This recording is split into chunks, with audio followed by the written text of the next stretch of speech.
Hi, welcome to the first episode of Deep Thoughts with your host, Greg, or AP Style Guy. I'm joined today with Trent. How's it going, Trent? It's going pretty good. How about yourself, Greg? Good, good. Thanks for asking. So, for anyone new to the series, which I'd be surprised if you're old to the series because it's the first episode, but if you're new to the series, this is going to be a conversation between Trent and I discussing deep thoughts, or in this case, topics that concern ourselves that we have a lot of opinion on. Trent, do you have a lot of thoughts? Constantly rattling through my head all day, every day. That's good. It's good to have some thoughts to get your brain going, keep on flowing. And I guess some keep rhyming, it comes with the timing. But anyways, today's thought is going to be about goals and expectations.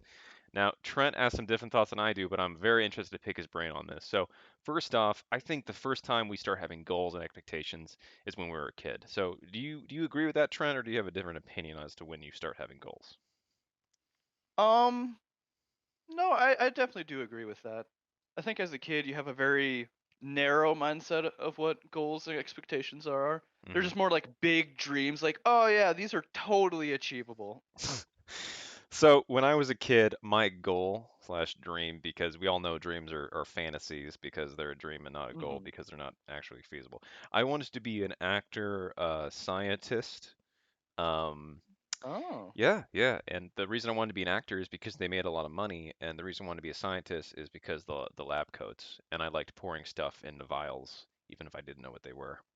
the lab coats are what got you into I mean, they're science? pretty cool. I always thought those were the cool guys. 'Cause, like in a James Bond movie, like you see all those guys in lab coats, and I was like, oh, they're so cool. For some reason, even though they're like getting gunned down, they're like, I'm the weak scientist, and I'm always German. But for some reason, I looked up to that. I mean, I definitely have to agree with you. Like scientists, like I always looked up to scientists, and my goal, or really my dream as a kid, was to be a paleontologist. And Oh I my learned God. that word at a very young age. Could you spell that at a young age too? I can't even spell it now. All right, you're honest. That's good. uh, but yeah, I was super into dinosaurs and whatnot, and like my parents would buy me these kits of like there's these like solid blocks, and you would get like this hammer and nail and you like chisel it into it and you can actually like find fossils. They weren't real fossils, but you can make it Right. feel like you're finding fossils. Wait, so like all the like dinosaur creation kits, they're always a stegodon or a T-Rex. It was always those two. It was never anything else. But hmm they were like, I don't know, super like hollow woodish thing. It kind of felt like a popsicle, but like it was a styrofoam or something. Is that what it was? The other ones? Do you know? I think so. I mean, at the time I probably just thought it was like some kind of plastic like chiseling into it and finding it. But you had a thing you required a hammer to make. Yeah, like it was just a solid block, and inside it they'd put like different like bones and whatnot, and so you had to chisel into it to find the Oh my bones. God, it's like another job to do that, kid. You're right, but it So was so much fun. did that work you out of wanting to be a paleontologist? Because especially if you put that on your resume that you never spell it and so you'd never find another job afterwards too. No, it really sold me, and It like for a sold you? long time I was really into it. Twisted. I was so into it that like next to the driveway, I dug this like 2 foot deep hole, and that my dad accidentally ran over with the truck and almost broke the axle, Oh like my on his God. truck I with. was about to say that sounds like you just created a pothole. What a great I kid. really did. Ugh. The only thing that reminds me of it that I can relate is that my dad made me mow the lawn. Love you, Dad, but this was a bad call. Anyways, so he made me mow the lawn, and I was like 12, and I was highly allergic to grass, and I would just be like sneezing for like days afterwards. And I never wore a mask or anything, and I always Oh thought that was wow. like the worst. And we didn't know I was allergic to grass till like way later, but that was awful. Did your But dad just do the classic, oh, just deal with it, you'll yeah, grow out of yeah, he it? did. Yeah, he Yeah. did. God. But jeez. So did you ever? Okay, I guess we'll go on to the next thing because actually it brings up as a teenager, did you really start thinking about being a paleontologist? That it into your mind when they're just like, oh, you're a teenager, so career thoughts and talking to counselors and crap. Um, I was really into it, but when I like started looking into the reality of it, it wasn't a very glamorous job, which I was fine with. I think the part that really got me away from it was how hard it was to like make money in the job. Like So if you were you're saying successful, you could do well. hanging out in dirt isn't glamorous? Is that what you're saying? Because I Well, got some mud I people that mean, have a different opinion. I mean, it's glamorous in its own way for sure. But so you're saying like they actually don't make a lot of money? I thought all the scientists, if you can get into it, you're It's good. very few people make money if I remember right. Like, Few people. if you, yeah, like, so if you're lucky, you can make a good living off of it. Otherwise, you were kind of like scraping by, Did you ever see and you those probably have to go like with another career. those I guess paleontologists with the like the safari hats and stuff? Did you really like that outfit? Is that what kind of got you more interested? Is that your white lab coat? I never even thought about the outfit. That's the best part of being a paleontologist. Also growing a white mustache.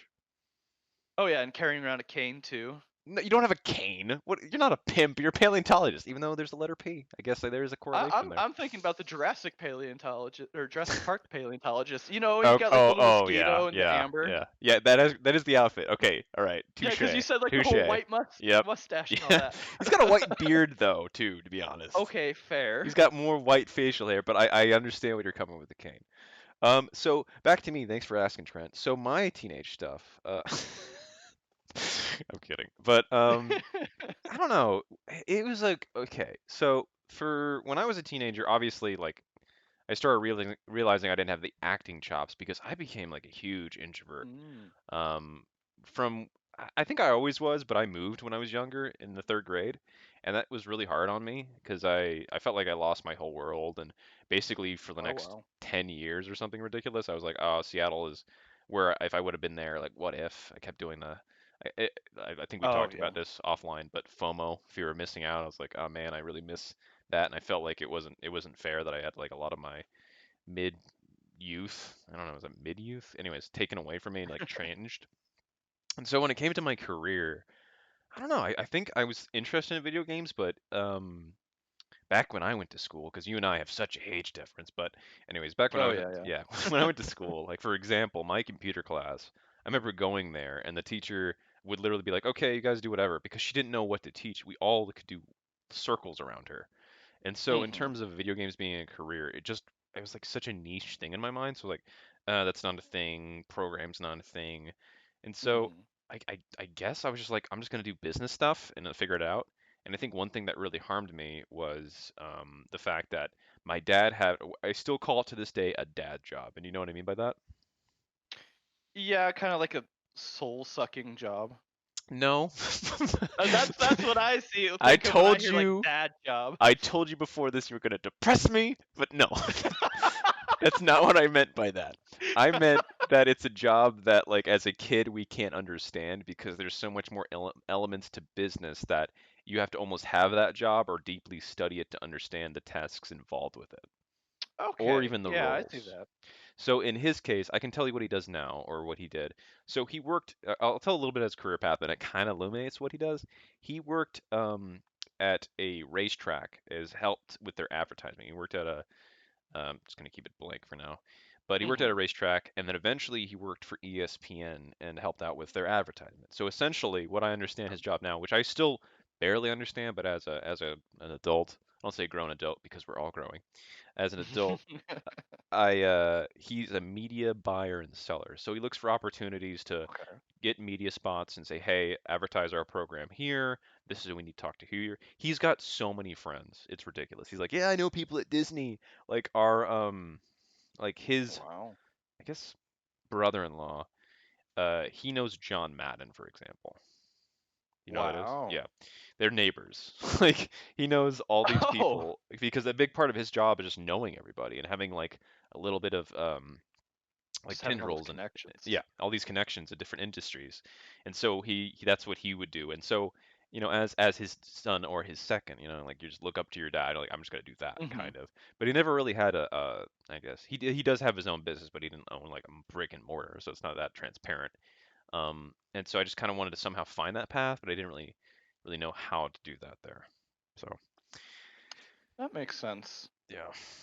So when you were looking at like all these different like occupations, did you feel like really forced into like doing a like business to like career? Because you said that you thought like video games were like this very niche thing. So Hmm. did you feel forced to kind of go into there, or did you like actually want to do it at the time? I don't like. I felt like it's not really forced if I didn't feel like there was any other option Okay. I because mean, yeah, you can because kind of still feel it's forced. like I guess in undirect force, my dad didn't say you're gonna do Yeah. my job I mean, and that's fair. That's and fair. then say you can't do anything else. And then in my later teens, like literally, I as soon as this became this, like no Yeah. joke, like my confidence went through the roof, and then I became very extroverted. Well, there's a secret about that. Maybe I'll talk about that in a later episode. But yeah, that seems really ominous, but it's not that big. But like I got a Yeah, I lot more. thought I was supposed to be doing the ominous stuff. Yeah, no, depressing. The ominous and depressing are two very different things, mind you. All right, but basically, I became a lot more communicative. I learned how to interact with more people, and it became a lot um, easier to see myself in a business role versus like I was like, there's no way. Like it still can be a Mhm. bit of a pain, I think, to just like go out and meet people. Um, Oh, I definitely agree with that. I hate to sound cocky, but I'm gonna say it anyways. I'm memorable. Okay. My birthday's on Uh huh. 9/11. My name is one fucking syllable. Uh, Greg. You know. All right. Easily spelled. I make a point of being like, hey, like I'm an average Caucasian male with blue eyes, but Mhm. because I'm so average, I'm gonna be unique, if that makes sense. Like I even came up with the term doppelganger, and so that makes me. It's not a Andrewer, you know what I'm saying, or some other like common white male name. Uh huh. It's a doppelganger. They're a doppel me. Oh So my. yeah, very cocky, but obviously that confidence also makes me more memorable, and thus business jobs came more of my thing. I guess a follow-up question on your and yours for you teenagers. So did after the Yes. did you have a fallback for paleontology, or was that kind of like where you were going before you got into more serious training? I mean, really, that was kind of like my only idea up until I think even high school, like even middle school. I was still like, oh yeah, dinosaurs They is are going pretty to be cool. it. Yeah. They're forever. You can't get rid of them. So I loved Godzilla. This is a total like sidetrack, but did you Hmm. like Godzilla real quick? I didn't really watch a whole lot of the movies, but I watched more like the modern movies, You the sure? ones that everyone likes to really hate on. Yeah, okay. So you went like Ghostbusters 2016. Got it. Basically. But so I loved Godzilla. And man, I had a huge point about that. And that's okay. These are deep thoughts, and sometimes people get stuck in thoughts. God, I forgot my entire point with that. It's so deep you got lost in it. Well, okay. Well, I was gonna say this. So actually, I remember. So obviously, Mhm. monsters, dinosaurs, and stuff are awesome, right? Yes. So did you see like I guess not the most recent Godzilla movie, but the one right before that about the soldier and everything like that with the guy from Breaking Bad? Um, Because I'm gonna spoil something if you Honestly, haven't. It doesn't matter. It's I not a I big don't spoil. think I have. I saw the one where it had like the multi-headed dragon Okay, that's the monster new and one. Mothra came That's back. the newer So one. that's the Yeah, newest one. yeah. It's got the girl from Um, Stranger Things in it. You know what I'm talking about? Her name's like Bobby Dillon. I Not think really that, so. by Yeah, the way. yeah. It's Bobby something or Billy something. But anyways, the one before that, it's about like this soldier, and they so talk about this soldier. And the movie's not called Soldier and Godzilla. It's not even called Godzilla and Soldier. It's called Godzilla. And so every big fight with Godzilla, they're like, and there's a big dinosaur fight, and he's kicking the shit out of this other guy. And then they like cut away from it, and they show this guy, and he's like, "Honey, I'm coming home." And it's like, no one cares, dude. What about Godzilla messing up Hawaii? This is Yeah, ridiculous. exactly.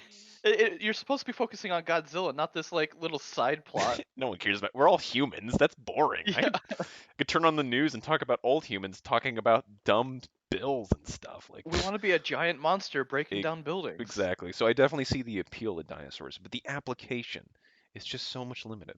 So I find that interesting that I had no idea that it was something you were interested in, but I can see that just because of the appeal with that Hmm. kind of creature.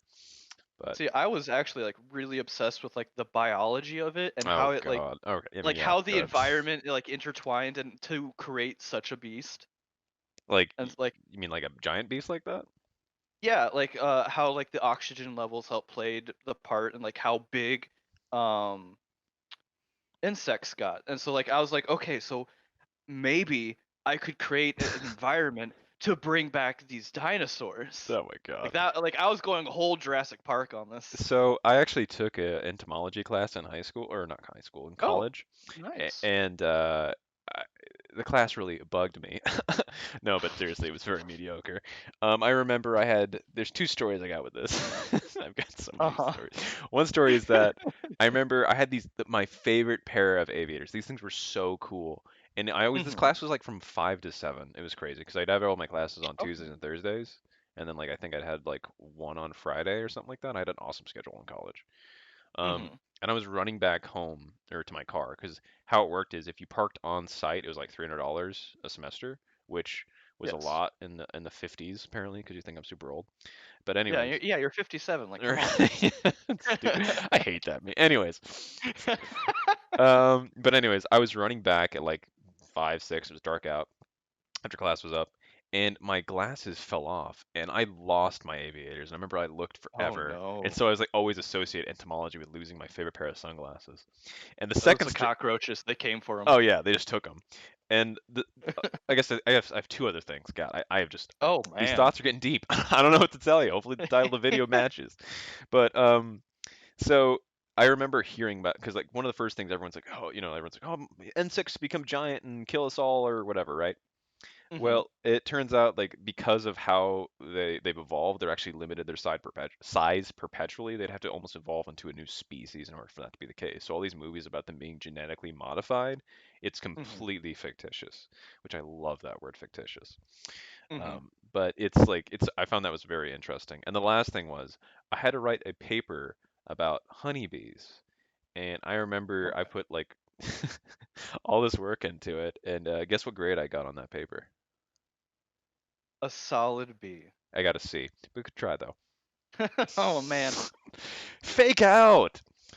Oh man, maybe I'll put one of those in there. But anyways, so after paleontology clearly went extinct in your hopes and dreams, uh, Mhm. I am just ripping on you, and I love it, Here but it I'm is, just sorry. zinger after zinger. I mean, I don't know. It's called caffeine. I have this little not sponsored by the way, sparkling ice caffeine. It's the caffeine that's iced. They call it orange passion fruit, not orange chill the hell out fruit, you know? Yeah, you're supposed to be passionate. I mean, it's my middle name next to danger. Danger Oh passion. yeah, yeah. Yeah. I definitely think like all the arrogance really plays a part of the passion. Thanks, Dad. I got you, son. I Don't learned it from worry. you. But so I am curious though. So because this is extremely fascinating to me that you went from Yeah. paleontology, like where did you go next? Because obviously we had to, we took steps. We didn't take leaps to where we are. hmm I went from paleontology basically straight into chemistry, Hmm. and I was kind of diddling around with like those concepts because Diddling, I huh? really like chemistry. So yeah, you Um always talk about that even on your off time. Like, so what did you do anything with that, or are you even now looking into that as some sort of side thing? um yeah, what was it? I ended up going to college and only for a couple years I ended Hmm. up dropping out. But I was trying to Hmm. get a chemical engineering degree. Um I don't know, it's chemistry always came really naturally to me, and it was just extremely fun because like you kind of get to just kind of create things out of the blue. And I was Hmm. like, as a kid, I was also really fascinated with alchemy. And Hmm. it's just like chemistry kind of feels like magic in reality. Magic and reality. What does that mean exactly? Because like you can make like I mean if you get the proper like ingredients and whatnot, you could have like gold raining through a substance and it wasn't originally there to your eyes before. So do you mean like it multiplicatively affects that like the goal turns from 1 to 5, or it just casts the illusion of? What do you mean by that? So basically you take like a substance that's um like it has gold in it, but it doesn't look like your typical like shiny golden color. It's like what like a pale yellow, and then you mix it with a clear liquid, and all of a sudden you can see like golden flakes like shimmering through You said pale ale almost, and I'm like, what do you do now? it. We'll get into that later, Fair. but I just thought that was kind of funny. So, Foreshadowing. this is a bit of a personal question, but I'm going to ask this because, like, I've gone to Hmm. college too, and I've kind of seen both sides. Like, do you think that one reason like you left college was just because the college experience, or like you don't have to go into detail? Was it personal stuff that happened, or because you said you love the topic? Um, so when I went to college for chemical engineering, it became really apparent to me Hmm. that chemical engineering wasn't exactly what I wanted Oh, because I okay. really liked chemistry, and all chemical engineering is chemistry on an industrial scale. Okay. And it was dealing with like all like the planning of like factories and whatnot, because that's a lot what I did Oh, in my class was like designing like tubings to like allow like flow rates and all that it jazz. almost sounds like And I just architecture more wanted to than. deal with, yeah, it like there was a healthy part of architecture to it. Like Hmm. we didn't deal with any of the materials, but you did with like the kind of the blueprint design stuff. Interesting. Um, and I would much rather deal with like the chemistry of it. I didn't particularly care to like Makes sense. industrialize it. Yeah, and man, yeah, that does suck. I remember when I went to college and like I started like I found a communications degree and that's what I Hmm. Hmm. pursued. And I remember I took a few science courses and well, not science, like computer courses, and I found those really fun. But the more I talked to other Yeah, people about their like computer science degree, they're like, "Oh, it's a ton of math." And to be honest, I'm not a big fan of math, and that's because of in high school, I had so many bad teachers. Like I used to really love math. Like I used to be that guy that could do like 315 times 2.5 or like some that's ridiculous gross. like in my head like off the bat. But like I had so many That's bad honestly pretty impressive. I mean, I used to. That's I've started talking more than thinking, and this is where we end up. But I had so many bad teachers that were just like demotivated me. And on top of that, like just English teachers tend to resonate more, so it's almost like a pull me towards this and push me away from that. You know what I mean? So it's like almost double force to move me out of that realm of math. Hmm. Um, What did they do to like kind of dissuade you from it? Like what was demotivating about it? I mean, I think one thing was they almost let me cheat all the time. Was a big thing. How did they do that? Like they like over half the assignments you grade yourself, even like tests in my like freshman class. What? Yeah, I never had that. yeah, it was insane. I only got like a B because like just kind of like didn't care enough to double cheat. And then on top of that, like the teachers, like the one after that was really boring. I don't even remember her. And then I only had to do 3 out of 4 years math too, Hmm. because that's just how Oklahoma schools work, which is fantastic apparently. Um, and the last one was Oh. a coach who was teaching math, and him and I just went like argued all the time. And I remember I turned in like an assignment that was worth a ton of credit, and it was in pen. And he's like, "I said no pen," and I'm like, "That's all I had," and he gave me a 0 for it. For writing in pen? Yeah. And so I'm just gonna be honest about this. So I ended up having to go to summer school for that, and he was the That teacher. does not seem right at It was all. bullcrap because I ended up getting like an F in that class. I ended up getting, guess what I got in summer school? A? I got an A. Yeah, because I worked my Wow. butt off because I was embarrassed to be there. And I remember this guy used to like, he's a friend of mine. I'd always go up to him like, "Wakey, wakey, eggs and bakey," and he gets so pissed off. He's like, He's like, we're supposed to be sad here. Leave me "Yeah, alone. exactly, exactly. You know exactly what I'm talking about." But Uh-huh. and I think so. By the time I got to college, and they're like, "Okay, well, computer courses are like 80% math." I'm like, I don't want to do that. Like, that's not my thing. Hmm. Because now I'm starting to do like for my work, I'm using some stuff for computers, and it's a lot of fun when I do Okay. that. Coding is Yeah. still out of my breadth of knowledge for now.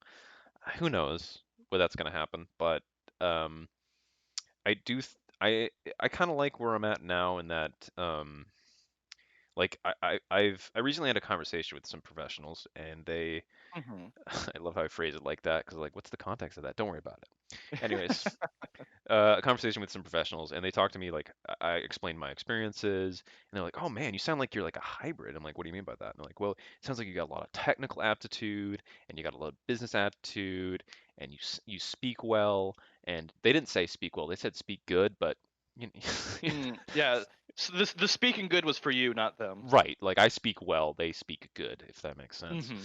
Uh, but it really brought home that I think that is still within the realm of possibility for me to get to a more technical side, but I do think Hmm. right now I enjoy business aspects and somehow kind of being the forefront and then backing it up. Like I think I want to go to like a technical project manager kind of position, but Okay. I don't know. It's like easy to see yourself, but like hard to actually be there. You know what I mean? Yeah, it's always easier on paper, I feel, Yeah. because like you can just look at it, it's like, oh, just step, step, step, easy peasy. Hmm. But then you look at the steps and like, oh, these steps actually are really big Yeah. steps. Yeah. So I guess I kind of jumped to it, but also we're like, where are you now compared to like the chemistry and everything like that? And how did you get there So a little bit too? yeah, so after I ended up dropping out of college, Hmm. um, I was kind of looking for a job and whatnot, and my father was like, okay, there's a position opened at the place that he works at, At the which plant. is yeah, it's G or like it's the face supervisor in this area, it's the distributor. And so it's like, okay, you know what? It's a job. It'll get me on my feet and Hmm. whatnot. And that was like the entire purpose of me getting that job. And I was a merchandiser at the time, so I was like filling shelves and all that jazz. Uh, and then about maybe 6 months to 8 months later, a new position popped up, and like all my coworkers were like, "Oh, you should totally go to it. It's a computer job. You're really smart. Like it'd be really good for you, and plus it's a pretty decent pay raise." And I was like, "Who cares? I'm only here to get money. I'm planning to like looking somewhere else and whatnot." Hmm. But I ended up applying for the job, and it's the shelf set.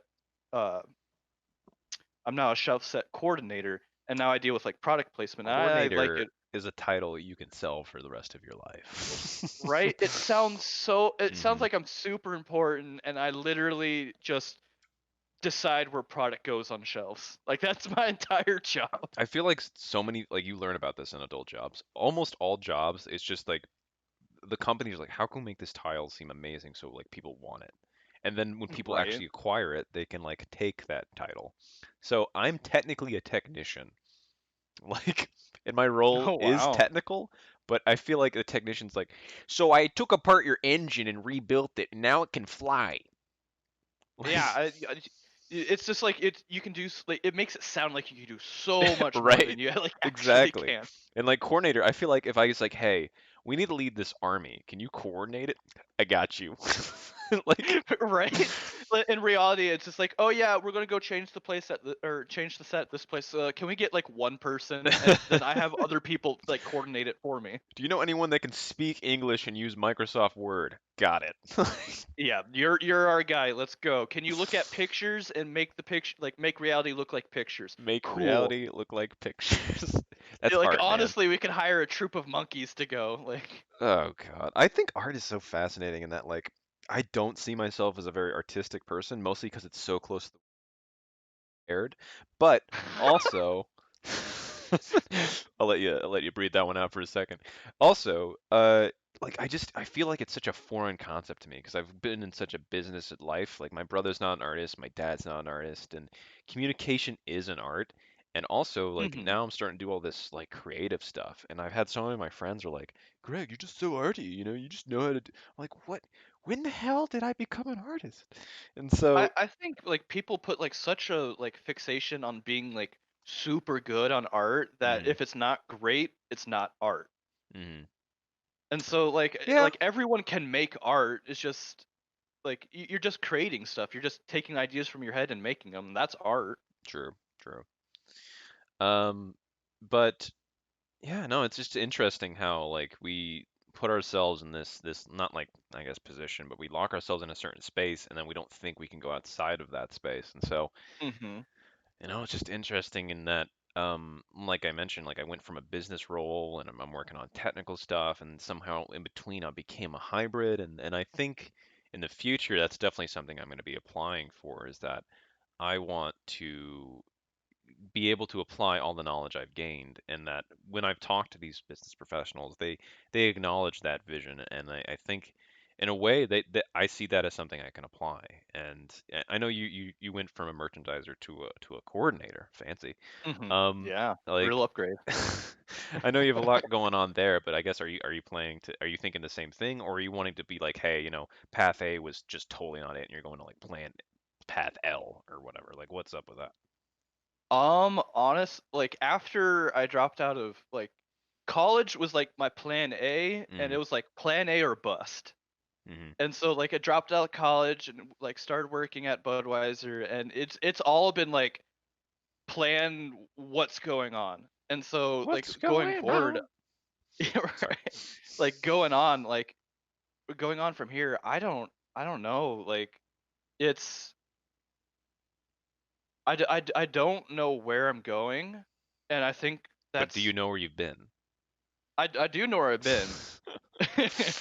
I think I Music actually references, like sorry. it a whole lot better not knowing where I'm going and not having a plan. That's oh my God. Is this what okay, so I guess a preface. Was this what you want we're gonna kind of lead into a little bit? Yeah, I Okay. mean we can. No, no, I mean like, this is because like I am all about strategy. My dad's always like, have a plan. If you're gonna take over the world, start with the corporations. And I'm like, Jesus, what? But the idea is that you have a plan. So you are actually the type of person that doesn't want a plan, and you kind of want to go with the ebb and flow and let something naturally conceive, or what? Like, go into Yeah. that. So like basically the most I ever plan, because like I do want some bit of planning. Okay. I'll plan like a very skeleton thing of like what I want. So like a really good thing to like example is like vacations. I'm just like, all right, these are the general stuff I want to do on the vacation, and that's all I plan. Okay. And then from everything from there is like just like off the hip. Man, I feel like if I don't have any plan on a date or a vacation, like it just goes south. But so many times in my life has actually proven that to be false. Like I think the best dates I've Uh, had is we had a plan and the plan just got scrapped like really quickly. And then we end up doing our own thing completely, end up being amazing mhm. time. So that's where I can kind of agree with you, but it always seems so out of place in my mind to do that actively. I feel like if you don't see the signs of like the situation you're in, Hmm. not having a plan is much more of a detriment because you're not seeing like the decisions you're supposed to be making and whatnot. Like with the date thing, like if it kicks off and you scrap the plan, it's because like more natural things are arising. But if you don't have a plan to begin with, you have to already see those signs of where this is going and then actively choose to follow that path. I'm eager to talk to you about the relationship stuff. Of course, for everyone's safety and concerns, we will be not saying any names or directing. We will talk about our personal experiences and our perspective. Therefore, brought to you by Hmm. Greg Co. But anyways, um, that's going to be a very interesting talk. But I think we're Yeah. out of time for today. But Trent, thanks for backing me up on this, man. It's been a pleasure speaking with you. Yeah, no, it's been a pleasure speaking with you too. And I hope everyone enjoyed our dialogue and had a good listen, as this is something you kind of listen in the background or enjoy the video gameplay I'm putting on there because we're generation of now. You know what I mean? We're not a generation of then. All right. So we want activity going on at all times. Yeah, you gotta keep all the senses occupied. Exactly. Exactly. All right. But thanks again, everybody, and I hope you have a great day. Take care now. Bye. Bye bye.